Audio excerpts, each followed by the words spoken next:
Jadi ya percuma, malah rugi kalau kemudian mereka-mereka ini gitu ya, seperti menteri, lembaga survei, kemudian membela akun Fufafa, membela Gibran, dia terancam tidak akan difungsikan di 5 tahun ke depan. Dia tidak akan mendapatkan jabatan apa-apa gitu ya, kita lihat aja nanti gitu ya.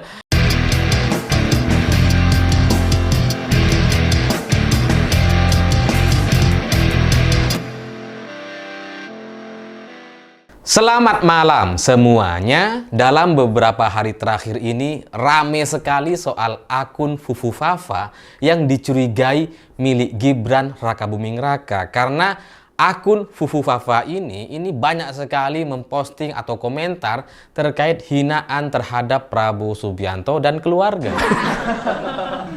Ya, karena sekarang kan faktanya Gibran adalah cawapres terpilih bersama Prabowo, tapi ternyata di akun Fufufafa atau di akun Kaskusnya ini dulu gitu ya, Gibran itu sangat sering sekali, gencar sekali menghina Prabowo Subianto, dan bahkan jumlah postingannya itu mencapai ribuan hinaan, ribuan cacian kepada Prabowo Subianto. Dan ini menjadi viral, dibicarakan oleh banyak orang karena hari ini Gibran ternyata menjadi cawapresnya Prabowo.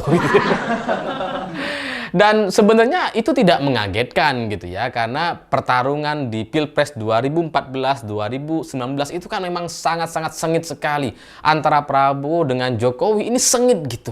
Jangankan Gibran gitu, bahkan pelaku utamanya Prabowo dengan Jokowi ini sama-sama memberikan sindiran-sindiran yang sangat keras sekali gitu.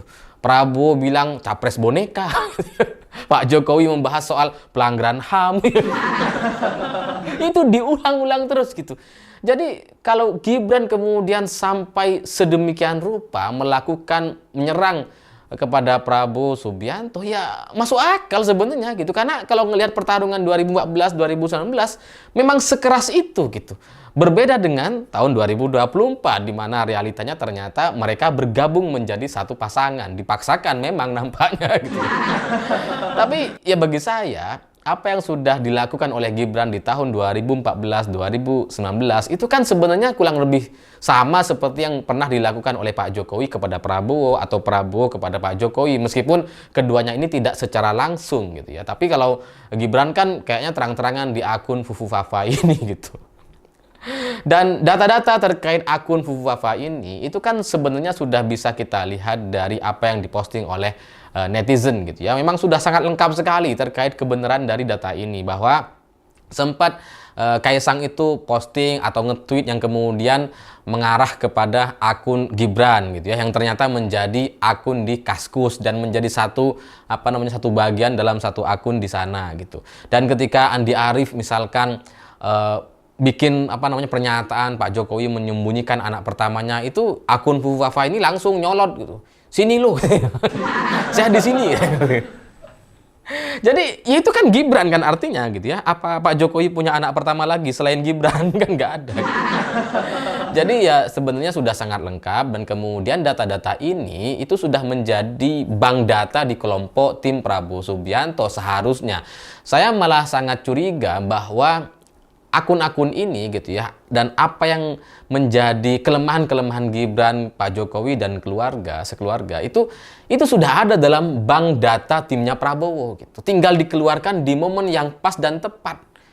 Jadi saya bahkan curiga akun Fufufafa ini itu sudah ada sebelum Gibran dijadikan cawapres gitu. Itu sudah didata tuh. Siapa nih gitu ya. Ini kalau macam-macam langsung dikeluarin. Nah, sekarang memang kemudian dikeluarkan karena momentumnya tuh pas. Memang jelang pelantikan, dan kemudian Prabowo dan kelompoknya memang tidak mau ada matahari kembar. Pak SBY juga sudah menyampaikan hal yang serupa gitu. Jadi capturean atau data-data yang sudah disebar di media sosial hari ini, saya kok curiga itu juga sebenarnya sudah menjadi bagian dari bocoran bank data itu gitu.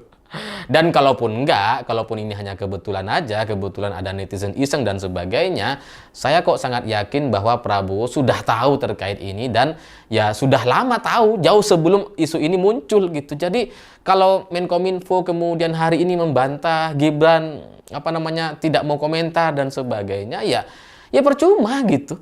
Karena bagi timnya Prabowo ini udah ada lengkap. Mau menghapus 2.100 postingan pun nggak ada gunanya. Ya kan sekarang dilakukan tuh ya. Kayaknya Gibran tuh lembur tiap malam tuh. Ngapusin akun-akun, ngapusin komentar-komentar gitu ya. 2100 dihapus dalam sehari loh. Capek dia. Tapi demi kekuasaan 5 tahun ke depan gitu ya, jangankan cuma 2100, jutaan komentar pun pasti dihapusin satu-satu sama Gibran. Dan Gibran di sisi lain dia juga nggak berani bantah tuh gitu ya. Dia tidak bisa bilang, enggak, itu bukan punya saya, nggak bisa bilang gitu. Dia ketika ditanya sama wartawan, dia hanya bilang, ya tanyalah sama yang punya akun. Nah, itu mirip sama jawabannya Pak Jokowi gitu. Yang, ya nggak tahu kok tanya saya. Suruh tanya sama yang punya akun, mirip gitu. Itu gaya-gaya ngeles yang kemudian memang sudah sudah dilatih sebelumnya gitu. Dan bagi saya, kalau ada orang-orang yang ngebelain Gibran hari ini dan ngebelain akun Fufu Fafa itu bukan punya Gibran, sebenarnya mereka sedang merugi gitu ya. Karena kenapa gitu ya? Itu pasti akan ditandai dan dianggap sebagai loyalisnya Gibran, dianggap sebagai pembelanya Gibran. Nah, kalau mereka sudah masuk dalam list orang-orang pembela Gibran, pembela akun Fufu Fafa gitu ya, dari menteri sampai ke lembaga survei, itu pasti akan tidak difungsikan di 5 tahun mendatang kalau mereka hari ini membela akun Fufu Fafa. Jadi ya nggak ada gunanya gitu. Timnya Prabowo sudah tahu soal Gibran dan akun Fufu Fafa, dibela juga nggak ada gunanya, nggak akan berdampak kepada elektabilitas dan sebagainya karena Pilpres masih lama gitu. Jadi ya percuma, malah rugi kalau kemudian mereka-mereka ini gitu ya, seperti menteri, lembaga survei, kemudian membela akun Fufu Fafa, membela Gibran, dia terancam tidak akan difungsikan di 5 tahun ke depan. Dia tidak akan mendapatkan jabatan apa-apa gitu. Ya kita lihat aja nanti gitu ya. Orang-orang yang ngebelain hari ini coba tandain tuh. Mereka nggak akan dipakai tuh. Jadi ya karena dianggap nantinya mereka ini ingin membodoh-bodohi Prabowo gitu. Ingin ngeles, ingin membela Gibran, menjadi loyalisnya Gibran, menjadi orang yang menjadi bentengnya Gibran. Itu nggak akan disukai gitu. Karena sekali lagi yang namanya presiden itu tidak mau ada matahari kembar. Dan sebenarnya Menkominfo itu kan sudah dia sudah sangat lama diam gitu ya. Ketika isu-isu ini muncul awal-awal dari mulai jet pribadi, kemudian akun Fufu Fafa, ini Menkominfo kan nggak komentar sama sekali tuh. Baru kemarin komentar gitu. Sebenarnya kayaknya dia tuh dia sudah khawatir tuh kalau komentar dia bisa masuk dalam list untuk di blacklist di 5 tahun mendatang gitu kan. Tapi bahwa kemudian dia berkomentar, ya mungkin dia cari aman, mungkin dia khawatir kena reshuffle karena kemarin ada pergantian menteri gitu kan. Takutnya diikut sertakan gitu kan. Atau ya dia mungkin ada kasus dan sebagainya sampai kemudian tertekan dan harus memberikan pembelaan yang sangat-sangat luar biasa bodoh. Ya karena pembelaan soal orang hamil nggak boleh naik angkutan umum dan sebagainya itu ya pembelaan yang sangat bodoh sekali gitu. Dan ya mungkin karena tekanan-tekanan itu si Menkominfo memberikan pembelaan. Nggak apa-apa kelihatan bodoh, kelihatan masalah, kemudian masuk dalam blacklist timnya Prabowo gitu ya, yang tidak akan difungsikan 5 tahun ke depan, nggak apa-apa deh. Ya, yang penting sekarang aman dulu sampai 20 Oktober gitu, nanti urusan lain-lain bisa diatur gitu, aturable. Makanya ya sudah ngebelain dulu si jet pribadi, ngebelain akun Fufu Fafa gitu ya, dengan harapan nanti bisa diperbaiki. Padahal kalau sudah masuk dalam list di sana, ya gimana caranya gitu. Lebih baik ketahuan sebagai orang yang anti dengan Prabowo dibandingkan menjadi orang yang pro terhadap Jokowi di 5 tahun ke depan. Itu salah satu pesan yang sempat saya dapatkan gitu ya. Karena kalau ada orang anti dengan Prabowo, mengkritik ke Prabowo, ya enggak masalah, itu jelas posisinya gitu. Dibandingkan orang yang pro dengan Jokowi. Orang yang pro dengan Jokowi, pro dengan Gibran itu dianggap mengancam tuh.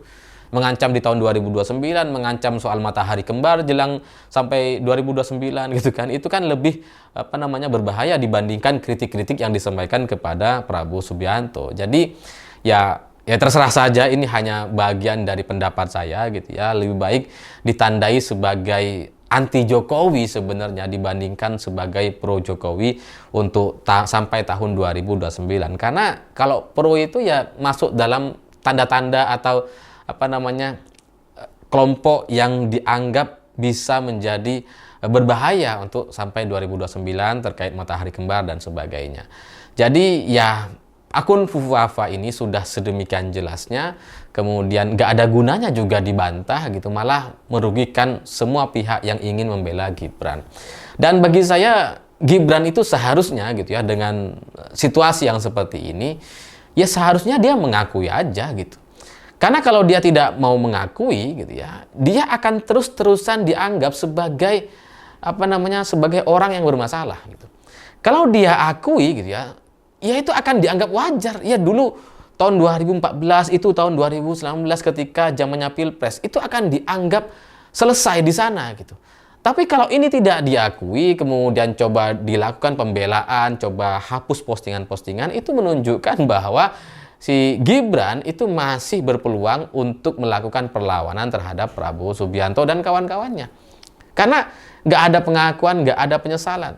Ya coba aja cek Andi Arief misalkan. Kurang jelas apa Andi Arief itu. Andi Arief itu pernah ngatain Prabowo Jenderal Kardus.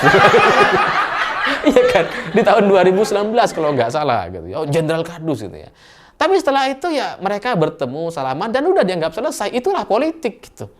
Jadi kalau Gibran kemudian hari ini ngeles, tidak mau minta maaf, tidak mau mengakui, kemudian diberikan pembelaan-pembelaan terus-menerus seperti ini, itu justru akan merugikan dia dan kemudian dianggap bahwa masalah ini memang benar-benar belum selesai.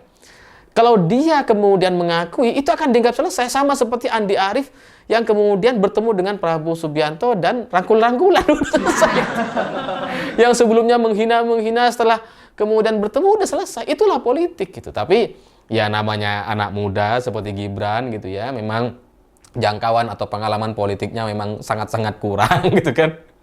Ya oke lah dia wali kota gitu ya, tapi dengan segala perangkat dia sebagai anak presiden dan sebagainya itu gitu ya, dengan segala fasilitasnya, dia tidak benar mengerti terkait apa yang sedang terjadi di Indonesia dan di kalangan elit politik di negara ini gitu. Mereka hanya tahu soal elektabilitas, soal popularitas, soal nama baik dan sebagainya, tanpa mengerti bagaimana cara kerja para elit politik di negeri ini. Makanya kemudian di setiap langkah-langkahnya itu salah-salah lagi.